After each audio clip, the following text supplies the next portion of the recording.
أعوذ بالله من الشيطان الرجيم بسم الله الرحمن الرحيم الصلاة والسلام على أشرف الأنبياء والمرسلين। दोस्तों ये है भाई मुहम्मद अशरफ जिहड़े कि फ्रूट का काम करते मेन शाहराह के उपर। और दोस्तों ये बंदा बहुत हिम्मत वाला आदमी है। यदी एक लैफ्ट बाजू बिल्कुल मुकम्मल जिहड़ी है ना वो काम नहीं करती।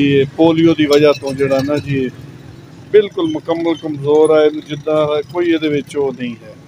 इहनूं चुक के ही रखना, चुक के जिद्दां मर्जी करना। और एक पैर इन्हां दा एक पाँव ही जिहड़ा ना वो भी ठीक नहीं, लेकिन उस दे बावजूद भी अल्लाह की ज़ात पाक ने इन्हों हिम्मत अता की है कि फ्रूट मेन शाहराह के उपर फ्रूट लाते हैं। और बड़ा अच्छा फ्रूट होंदा इन्हां दा, बड़ी मेहनत नाल लाते हैं।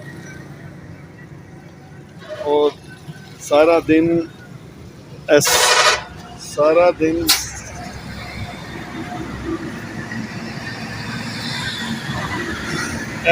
साहिबान ला के सारा दिन धुप दे विच खलो के ना जी अपनी मेहनत करते हैं। साहिबान लग्या सारा दिन इत्थे खलोते आ।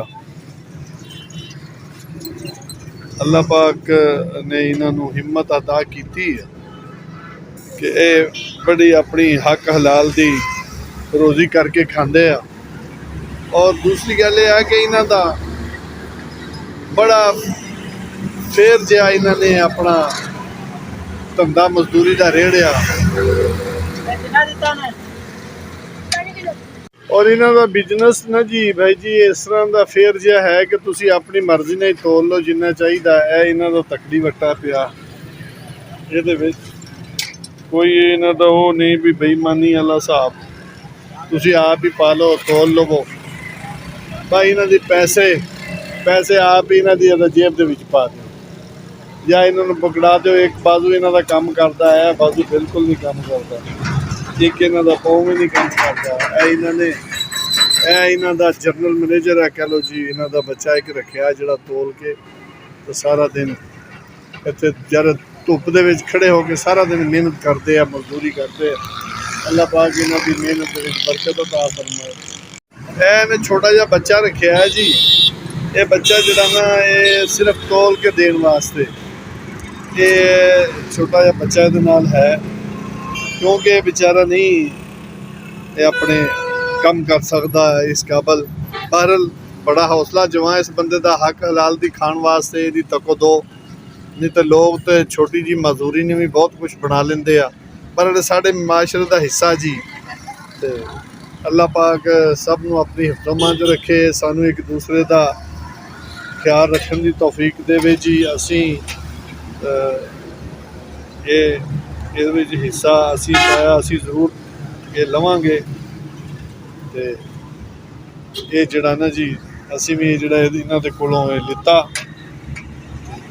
लेना चाहिए दोस्तों। ये नाल सपोर्ट ये नाल कारोबार जो भी है सब कुछ सोच लेना चाहिए बंदे नूं कि ये नाल यार असी कुछ नहीं लैके तो जाना ही है। बड़ियां दुकानों के बजाय छोटियां दुकानों तो लै लो। अल्लाह पाक सब नूं अपनी हिफ्ज़ च रखे जी। अस्सलाम वालेकुम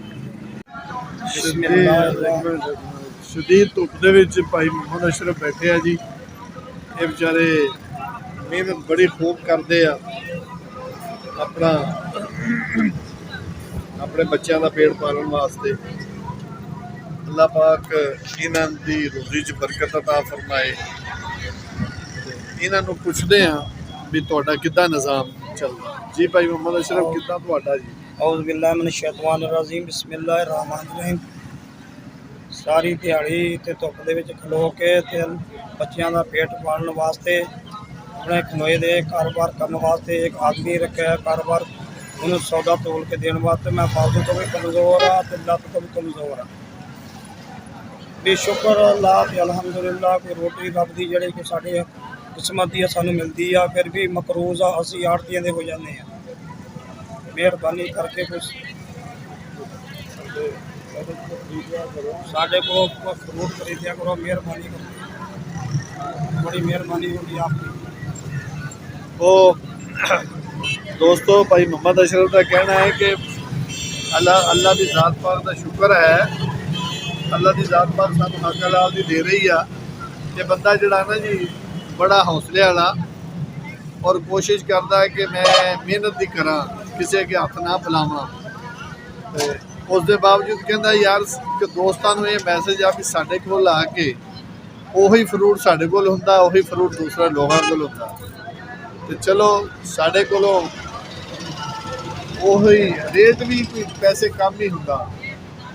ਤੇ ਇਹਨਾਂ ਦੇ ਕੋਲੋਂ ਰੇਟ ਦੂਸਰਿਆਂ ਨਾਲੋਂ ਕੋਈ ਮੁਨਾਸਬ ਹੀ ਹੁੰਦਾ ਵੀ ਸਾਡੇ ਕੋਲੋਂ ਖਰੀਦ ਕੇ ਤੁਸੀਂ ਉਹ ਕੁਝ ਸਾਡੀ ਇਹ ਸਪੋਰਟ ਕਹਿ ਲਓ, ਚਲੋ ਸਾਡਾ ਮਾਲ ਵਿਕੇਗਾ, ਉਹਦੇ ਵਿੱਚੋਂ ਸਾਨੂੰ ਅੱਲਾਹ ਪਾਕ ਇਨਕਮ ਦੇਗੀ। ਪਰ ਦੋਸਤੋ ਇਹ ਮਾਸ਼ਰੇ ਦਾ ਮੇਨ ਹਿੱਸਾ ਇਹ ਸਾਡੇ ਭੈਣ ਭਰਾ ਹੁੰਦੇ ਆ, ਇਹਨਾਂ ਦਾ ਖਿਆਲ ਕਰਨਾ ਚਾਹੀਦਾ। ਇਹਨਾਂ ਦਾ ਮਸਲਾ ਇਹ ਹੈ ਕਿ ਬਾਜ਼ੂ ਔਰ ਲੱਤ ਦੀ ਵਜ੍ਹਾ ਤੋਂ ਕੰਮ ਨਹੀਂ ਕਰ ਸਕਦੇ। ਇਹ ਜਿਹੜਾ ਠੇਲਾ ਇਹਨੂੰ ਲਿਜਾਣ ਵਾਸਤੇ ਇਹਨਾਂ ਨੇ ਇੱਕ ਬੰਦਾ ਰੱਖਿਆ, ਉਹ ਜਿਹੜਾ ਖਿੱਚ ਕੇ ਲਿਜਾਂਦਾ, ਉਹ ਇੱਕ ਬੱਚਾ ਛੋਟਾ ਜਿਹਾ ਰੱਖਿਆ ਆ, ਉਹ ਇਹਨੂੰ ਤੋਲ ਕੇ ਤਾਂ ਇਹਨਾਂ ਦੇ ਵਿੱਚ ਸੌਦਾ ਦਿੱਤਾ। ਇਹ ਤੋਲ ਵੀ ਨਹੀਂ ਸਕਦੇ, ਡੰਡੇ ਦੇ ਵਜ਼ਨ ਵੀ ਨਹੀਂ ਕਰ ਸਕਦੇ, ਕਿਉਂਕਿ ਇਹਨਾਂ ਦੇ ਇਹ ਬਾਜ਼ੂ, ਇਹ ਜਿਹੜੀ ਬਾਜ਼ੂ ਆ ਇਹ ਮੁਕੰਮਲ ਤੌਰ 'ਤੇ ਜਿਹੜਾ ਨਾ ਉਹ ਨਹੀਂ ਕੰਮ ਕਰਦੀ, ਇੱਕ ਹੱਥ ਨਾਲ ਤਾਂ ਫਿਰ ਕੰਮ ਨਹੀਂ ਹੁੰਦਾ। ਇਸ ਵਾਸਤੇ ਇਹਨਾਂ ਦੀ ਇਹ ਬਾਜ਼ੂ ਤਾਂ ਮੁਕੰਮਲ ਤੌਰ ਦੇ ਉੱਤੇ ਉਹ ਐਕਸਪਾਇਰ ਕਹਿ ਲਓ। ਇਸ ਵਾਸਤੇ ਸਭ ਦੋਸਤ ਕੋਸ਼ਿਸ਼ ਕਰਿਆ ਕਰੋ ਕਿ ਐਸੇ ਦੋਸਤਾਂ ਦਾ ਹਿੱਸਾ ਬਣੀਏ, ਐਸੇ ਦੋਸਤਾਂ ਦੇ ਨਾਲ ਸਾਥ ਬਣੀਏ। ਇਹ ਸਾਡੇ ਮਾਸ਼ਰੇ ਦਾ ਹਿੱਸਾ, ਸਾਡੇ ਭੈਣ ਭਰਾ ਚਲੋ ਮਿਹਨਤ ਕਰਦੇ ਆ, ਧੁੱਪ ਦੇ ਵਿੱਚ ਖੜੇ ਹੋ ਕੇ ਰੋਜ਼ੀ ਕਮਾਉਂਦੇ ਆ। ਸਾਡਾ ਹੱਕ ਬਣਦਾ, ਚਲੋ ਅਸੀਂ ਨਹੀਂ ਜਿਹੜਾ ਨਾ ਜਿਨ੍ਹਾਂ ਦੇ ਨਾਲ ਕੋਈ ਹੋਰ ਕੁਛ ਨਹੀਂ। ਤੇ ਫਰੂਟ ਤਾਂ ਅਸੀਂ ਖਰੀਦਦੇ ਹੀ ਆ ਲੋਕ, ਤੇ ਉਹ ਅਸੀਂ ਅਲਮੀਆਂ ਇਸ ਭਾਈ ਨੂੰ ਇਹ ਹੈ ਜੀ ਕਿ ਵਿਚਾਰਾ ਸਿਰਫ ਇੱਕ ਕਹਿੰਦਾ ਹੈ ਕਿ ਅਸੀਂ ਦਿਨ ਰਾਤ ਮਿਹਨਤ ਕਰਦੇ ਹਾਂ ਤੇ ਅਸੀਂ ਆੜਤੀਆਂ ਦੇ ਮਕਰੂਜ਼ ਹੀ ਰਹਿੰਦੇ ਹਾਂ। ਧੁੱਪ ਅਸੀਂ ਫੱਕਦੇ ਹਾਂ, ਸਾਰਾ ਦਿਨ ਧੁੱਪ 'ਤੇ ਖਲੋ ਕੇ ਦਿਨ ਰਾਤ ਮਿਹਨਤ ਕਰੀਦੀ ਆ। ਤੇ ਇਹ ਫਰੂਟ ਜਿਸ ਟਾਈਮ ਲੈ ਕੇ ਆਉਂਦੇ ਆ, ਜੇ ਕੋਈ ਖਰਾਬ ਨਿਕਲ ਆਵੇ ਇਹਨਾਂ ਦੇ ਖਾਤੇ 'ਚ ਪੈ ਜਾਂਦੇ ਆ ਤੇ ਉਹ ਮਕਰੂਜ਼ ਜਾਂਦੇ ਆ। ਬਹਰਹਾਲ ਫਿਰ ਵੀ ਅੱਲਾ ਦਾ ਸ਼ੁਕਰ ਅਦਾ ਕਰਦਾ ਜੀ, ਅੱਲਾ ਦੀ ਜ਼ਾਤ ਪਾ ਕੇ ਇਸ ਬੰਦੇ ਦਾ ਹੌਸਲਾ ਬੁਲੰਦ ਰੱਖੇ। ਐਸੇ ਦੋਸਤਾਂ ਦੀ ਸਪੋਰਟ ਕਰਨੀ ਚਾਹੀਦੀ ਹੈ, ਐਸੇ ਦੋਸਤਾਂ ਨੂੰ ਮਾਸ਼ਰੇ ਦੇ ਵਿੱਚ ਡਿੱਗਣ ਨਹੀਂ ਦੇਣਾ ਚਾਹੀਦਾ, ਖੜੇ ਕਰਨਾ ਚਾਹੀਦਾ। ਅੱਲਾ ਪਾ ਕੇ ਸਭ ਨੂੰ ਆਪਣੀ ਹਿਫਜ਼-ਓ-ਮਾਨ 'ਚ ਰੱਖੇ।